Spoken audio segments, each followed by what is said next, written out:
2월 4일 금요일 알기 쉬운 기독교 교리 19번째 시간입니다. 오늘은 인죄론, 인간론, 죄에 빠진 인간 세 번째 시간으로 오늘의 제목은 죄의 구별과 형벌입니다. 죄에도 몇 가지 구별이 있어요. 원죄라고 하는 것이 있고 본죄라고 하는 것이 있습니다.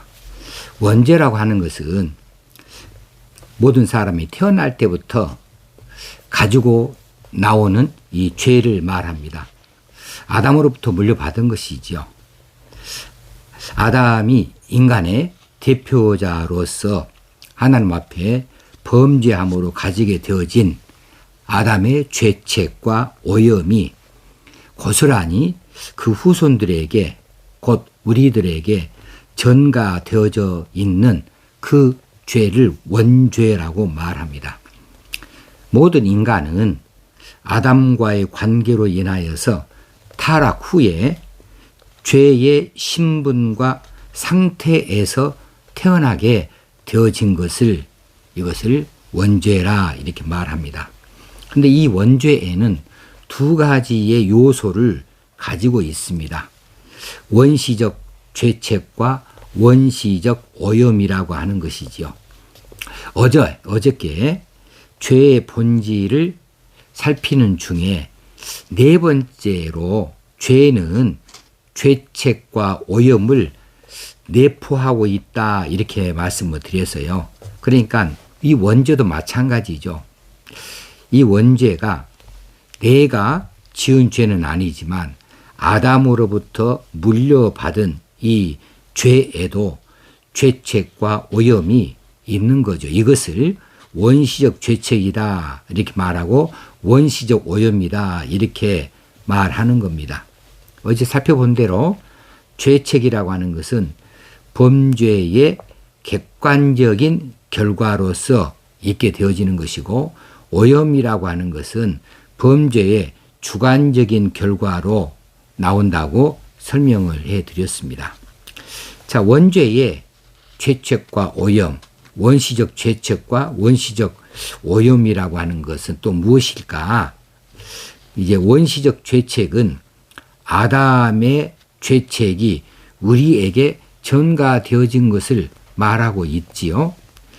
자, 죄의 책임이라고 하는 것, 그 형벌을 받을 만한 가치, 그건 죄책은 이걸 말하죠. 이것은 잘못했으니까 형벌을 받아야 돼. 그럴 만한 것을 죄책이다 말하는 것이고, 혹은 하나님의 공의를 만족시킬 만한 이런 책무, 이런 것들을 죄책이라 이렇게 말합니다. 아담은 마땅히 이 형벌을 받을 만했습니다.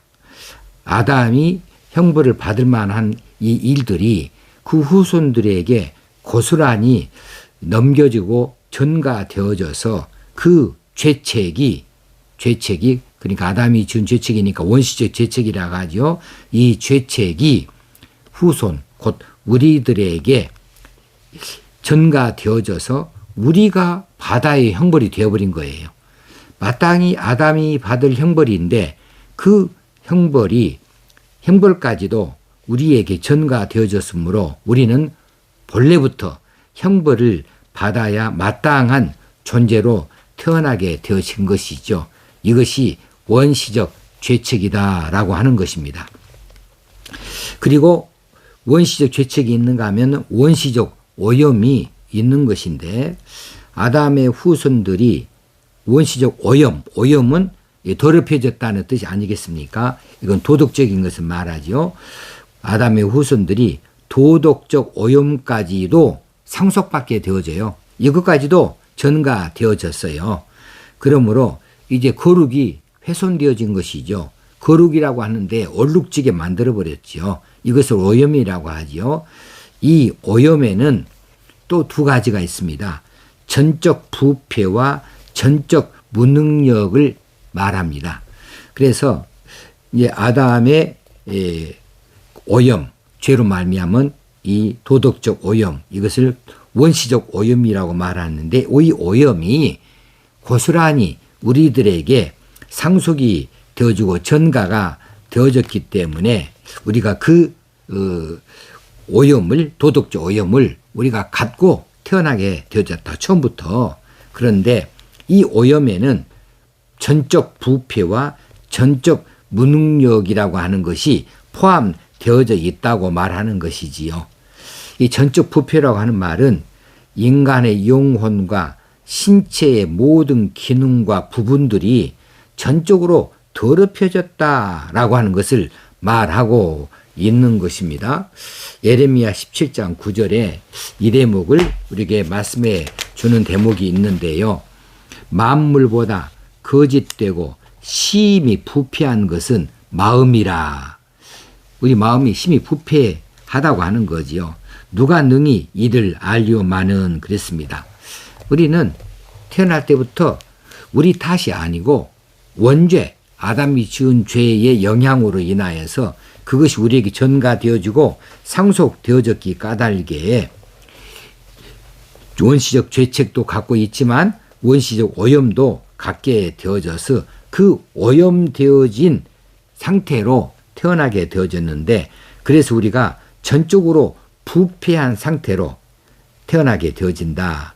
인간의 영혼 그리고 인간의 신체의 모든 기능과 부분들이 전적으로 더럽혀져 있음을 말해 주고 있는 것이 바로 전적으로 부패했다, 이렇게 말하는 것입니다.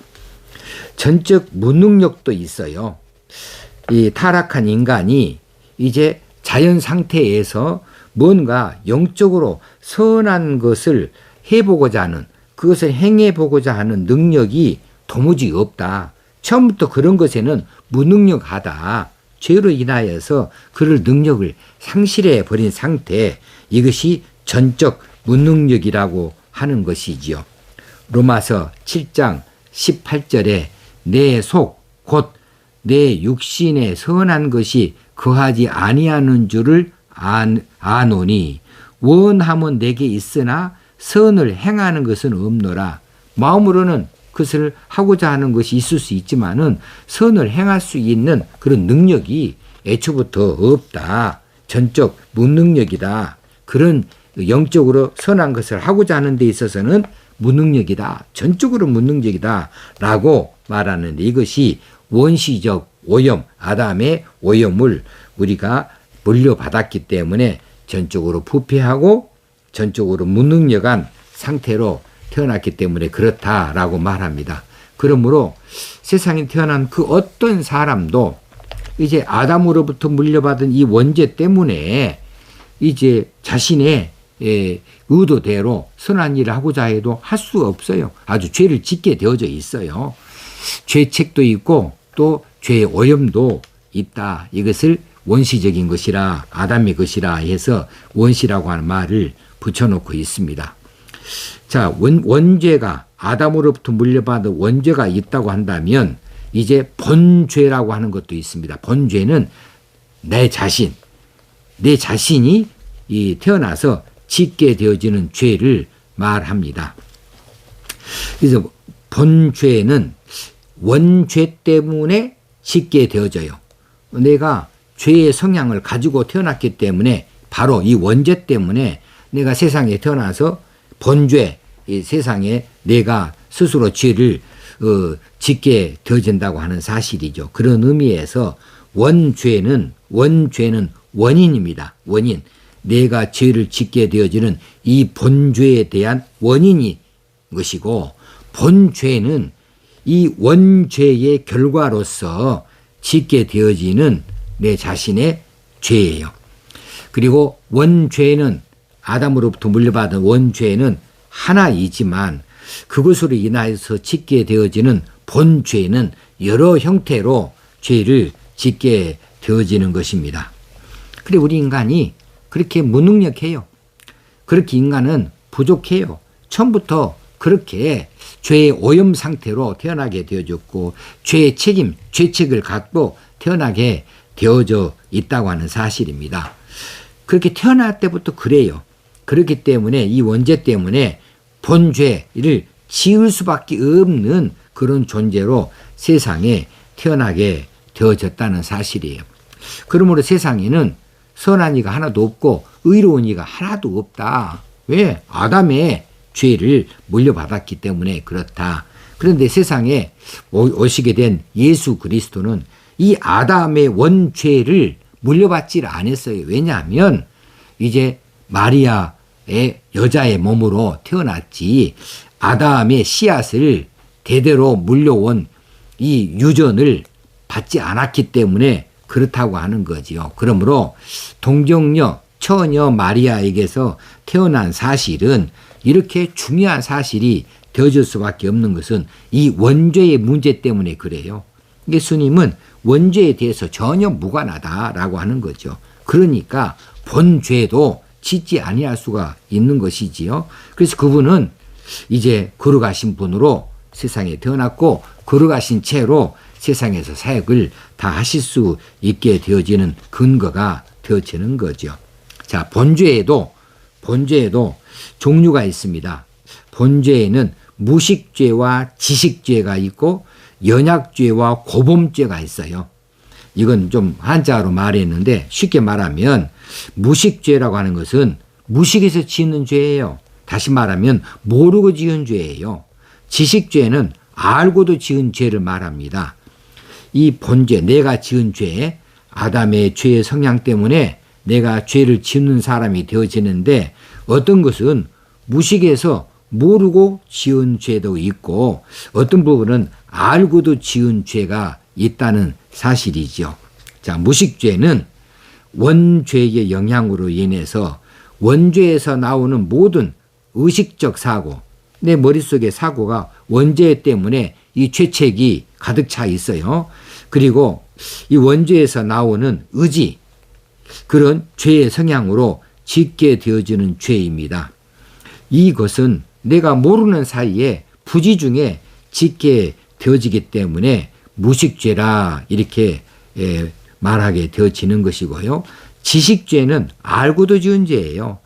자신이 저지르게 되어지는 외부적인 행위, 내가 바깥에 내 안에서 지은 죄가 아니고 내가 행함으로 외부에 죄를 짓게 되어지는 이 죄들은 내가 알아요. 이것이 옳지 않음을 아는데 내 욕심 때문에, 내 정욕 때문에, 내 악함 때문에 이것들을 알고도 저지른다. 뭐 이런 것들이 다 알고도 지은 죄, 지식죄라 이렇게 말할 수 있겠습니다. 근데 무식죄나 지식죄는 다 본죄에 해당합니다. 내가 지은 죄에 해당합니다. 그 다음에 연약죄와 고범죄가 있다고 그랬어요. 연약죄는 내가 연약해서 부지 중에 짓게 되어지는 죄를 말해요. 내 마음으로는 아니에요. 내 마음으로는 아닌데 나도 모르는 사이에 그렇게 약해져 있어서 이것을 내가 알지 못하는 사이에 부지 중에 짓게 되어지는 이런 것이 있습니다. 또 고범죄는 고의적으로 짓는 죄예요. 고의적으로 내가 하나님의 금지된 이 그 법을 어기고 방자하게 내가 나름대로 행해버린 바깥으로 드러내버리는 이런 범죄를 고범죄다 이렇게 말합니다. 구약 성경에 보면은 연약죄와 고범죄를 엄격하여 구별하여서 율법에서 다루고 있어요. 연약죄는 조금 봐주는 성향이 있고 고범죄는 이건 강하게 제재를 하는 경향이 있어요. 우리 실정법에도 그렇죠. 우리 세상 법에서도 이제 일부러 지어서 이제 계획하고 준비하고 그렇게 해서 일부러 지은 죄하고 그냥 부지 중에 남을 밀었다. 그런데 그렇지 몰랐는데 넘어져가는 죽어버렸어요. 그럴 의도는 없었는데 이런 것들은 연약죄에 해당하는 거죠. 이 세상에서의 이 죄를 다루는 벌을 줄 때에도 연약죄와 고범죄는 좀 그 차등을 주고 있습니다. 이것들도 다 내가 짓는 죄예요. 무식죄와 지식죄도 연약죄와 고범죄도 다 본죄에 해당한다. 내가 저지른다. 그런데 이 죄들이 사실을 따지고 들어가 보니까 아담의 죄로부터 아담으로부터 물려받은 원죄로부터 이렇게 죄의 성향이 있기 때문에 짓게 되어진 것이라고 하는 사실을 기억할 수 있어야 되겠습니다. 자, 두 번째는 이제 죄의 형벌입니다. 지금까지 죄의 종류에 대해서 말했고 이제는 죄의 형벌인데 형벌의 개념이 무엇인가? 형벌은 뭐 범죄자에게 가하게 되어지는 고통스러운 일들이 되겠지요. 어떤 범죄자가 원치 아니하는 그런 고통이나 그런 상태를 주는 것이 형벌이게 되겠죠. 그래서 뭐 감옥에 가두기도 하고 혹시는 노동을 시키기도 하고 뭐 여러 가지 이 고통스러운 일을 주기도 하죠. 이것이 형벌의 개념 아니겠습니까? 근데 형벌의 목적이 무엇인가 하면은 하나님의 공의를 만족시키는 데 있습니다. 죄에 대한 하나님의 진노는 그의 영원 불변하는 거룩하심과 공의로우심으로 인해서 심판을 하게 되어져요. 이것이 하나님의 공의를 만족시키는 것이지요. 죄에 대해서 하나님의 거룩하심과 이 공의로우심이 뭔가 그 죄에 대하여서 진노하는 것으로 영원히 징계하는 것으로 나타나게 되어지는데 이게 형벌의 목적이 되겠습니다. 형벌에는 두 가지로 구별할 수가 있겠습니다. 자연적 형벌과 적극적 형벌이에요. 자연적 형벌은 하나님과 인간 사이를 서로 분리시키고 죄책과 의움을 가져다 주는 것입니다. 그래서 마음에 공포가 생기고 수치심을 일으키게 되어지는데 이건 자연적으로 그렇게 되어져요. 자연적으로 그렇게 이것도 형벌입니다. 적극적 형벌은 이제 최고의 입법주, 이 최고의 입법주는 하나님이시죠. 하나님이 이 율법도 만드시고 하나님께서 규례도 만들어 놓으셨으니까 최고의 입법주는 하나님이시죠. 그 하나님에 의해서 밖으로부터 가해지는 형벌입니다. 자기 안에 나타나는 죄책과 의염이 아니고 밖으로부터 오는 어떤 환경이 됐든지 어떤 고통이 됐든지 그런 것들로 금생 살아있는 동안에 각종 순환과 혹시는 내세 죽은 다음에 내세의 지옥 형벌 같은 것들을 적극적 형벌이라고 하죠. 이것은 하나님께서 맘먹고 형벌을 내리시는 것을 말하고 있지요. 거기에 비해서 자연적 형벌은 아주 죄를 짓자마자 자동적으로 자신의 마음 안에 공포심이 생기기도 하고 수치심도 있게 되어지는 이런 것들을 말하고 있습니다. 자, 형벌의 실제는 성경에서 죄의 형벌 전체를 지휘하는 말 딱 한 가지가 있습니다. 여러분이 잘 아시는 것이죠. 형벌의 실제는 무엇이냐? 모든 형벌은 하나로 통합니다. 그것은 무엇이냐면 죽음입니다. 사망입니다. 여기서 말하는 이 사망이라고 하는 것은 육신의 죽음만을 말하는 것이 아니고 전 인격의 죽음을 의미합니다. 영적으로 죽는다. 또 육체적으로 죽는다. 근데 그 죽음은 영원한 죽음이라고 하는 것을 갖지요.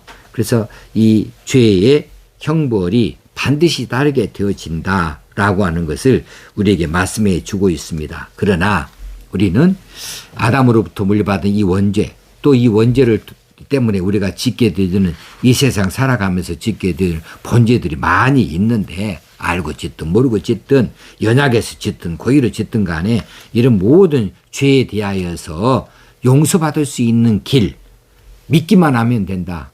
너희들 연약해서 지은 죄인이 너희들의 죄를 이제 후속해 줄 수 있는 탕감해 줄 수 있는 용서해 줄 수 있는 길을 예수 그리스도를 통하여 하나님께서 우리에게 내어주셨는데 예수 그리스도가 우리의 모든 죄들을 십자가에서 죽으심으로 죄의 형벌의 실제는 죽음으로 마무리되는 거니까 죽으심으로 우리의 내 죄를 대신하여 대신 죽어주셨다라는 사실을 믿기만 하면 그 믿음이 너희들을 죄에서 구원하여 준다, 용서받게 해주신다 하는 사실이 기독교의 본질입니다.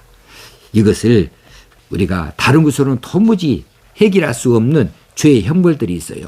우리 모두 다 우리 스스로 압니다. 모든 인류가 다 압니다. 나는 죄인이다. 어쩔 수 없는 죄인이다 라고 하는 것을 인정할 수밖에 없어요.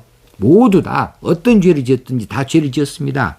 그래서 하나님 영광에 이르지 못한 형편이 되어졌는데, 그런데 이 죄의 형벌을 우리로 하여금 탕감받도록, 이제 대속받도록, 대신해서 용서받을 수 있도록 그렇게 하나님께서 길을 내신 것이 바로 구세주 예수 그리스도를 통해서 우리에게 이루어주시는 하나님의 놀라우신 은혜와 사랑이시죠.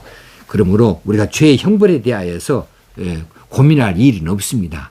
그리고 이 죄의 형벌에 대해서 이제 우리가 예수 그리스도에게 다 맡겨서 이제는 우리가 거룩한 백성이 되었으니 거룩한 백성으로 사는 일이 중요한 것이고 하나님 뜻대로 사는 일이 중요하다. 이런데 공포심을 가질 일이 없고, 오히려 이제는 여기서 벗어나서 더 적극적인 방향으로 하나님의 뜻을 이루는 하나님의 자녀로서 백성으로서의 삶을 잘 살아가고자 하는 이 열심이 나타나기만 하면 이것은 하나님께서 우리에게 주시는 오늘 이 말씀에 부합한 사람이 되어지는 줄로 믿습니다. 오늘은 19번째 시간으로 죄의 구별과 형벌에 대해서 말씀을 드렸습니다. 감사합니다.